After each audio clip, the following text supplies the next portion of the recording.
পাহাড়ি আদিবাসীদের বিজুর সময়ের পাজন তরকারি খেলে নাকি বিভিন্ন রোগ ব্যাধি হয় না, সেটা আমরা আমাদের চাকমারা বিশ্বাস করি একজন চাকমা হিসেবে। তো আজকে কিভাবে রান্না করলাম এবং কোত্থেকে কাঁঠাল পেলাম সেটা শেয়ার করতে যাচ্ছি। হ্যালো এভরিওয়ান, ব্যাকনরে জুজু, সবাইকে নমস্কার। সবাই কেমন আছেন? আশা করি ভালো আছেন। আমি সোনালি বলছিলাম থাইওয়ান থেকে। তো আমাদের পাজনের প্রধান উপকরণ হচ্ছে কাঁঠাল। আমি আজকে থাইওয়ানে $100 দিয়ে কিনেছি। আমার কাছে খুব ভালো লেগেছে। একদম ফ্রেশ মানে গাছ থেকে পাড়া। তারপরে এই যে সবজিগুলো রেডি করতেছি। তারপরে আমার শুটকি, তারপরে এখানে শীতলের পানি রেডি করতেছি। সবগুলো রেডি করার পরে আমি একদম মানে কাঁঠালগুলো কিন্তু আমি একটু সিদ্ধ করে রেখেছি।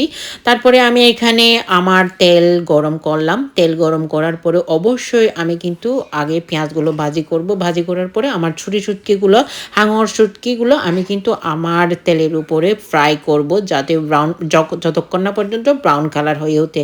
আমার এইরকম করলে হয় কি একটু মানে শুটকির গন্ধটা বেশি চলে আসে আর কি। তারপরে মশলা বাটা, আদা বাটা, রসুন বাটা সবগুলো একসাথে অ্যাড করলাম।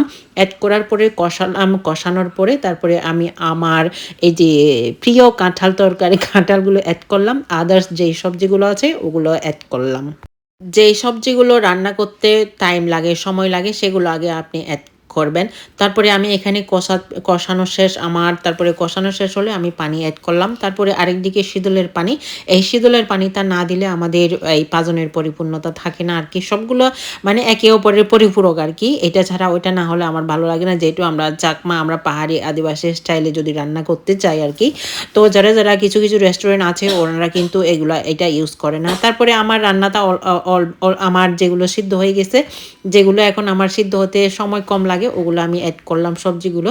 দেখতে পাচ্ছেন। তবে এখানে অনেকগুলো সবজি আমার মিস হয়ে গেছে, যেমন বেগুন টেগুন এগুলো অ্যাড করতে পারি নাই, কারণ অনেকগুলো হয়ে গেছে, অলরেডি বেশি হয়ে গেছে। তারপরে আমি এখানে ডিম দুটোই অ্যাড করছি আমার মেয়ে এবং স্বামীর জন্য। ওনারা যেহেতু খুব পছন্দ করে ডিম, আমার মেয়েও।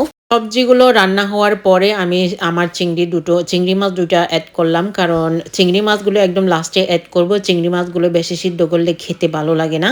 তো এটাই হচ্ছে আর কি। তারপরে আমি টমেটো অ্যাড করলাম। আসলে এই ধরনের পাজন তরকারিগুলো আমরা বিশ্বাস করি, আমরা পাহাড়িরা বিশ্বাস করি যে আপনারা যত বেশি মানে সবজি ব্যবহার করবেন, 40 প্রকার 50 প্রকার, তত বেশি নাকি আপনার জন্য ভালো।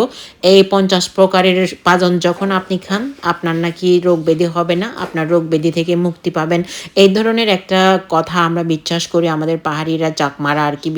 অন্যান্য মারমা, চাকমা জাতিদের মধ্যে এটা বিশ্বাস করে কিনা আমি তবে আমি সেটা জানি না। আমরা চাকমারা এটা বিশ্বাস করি।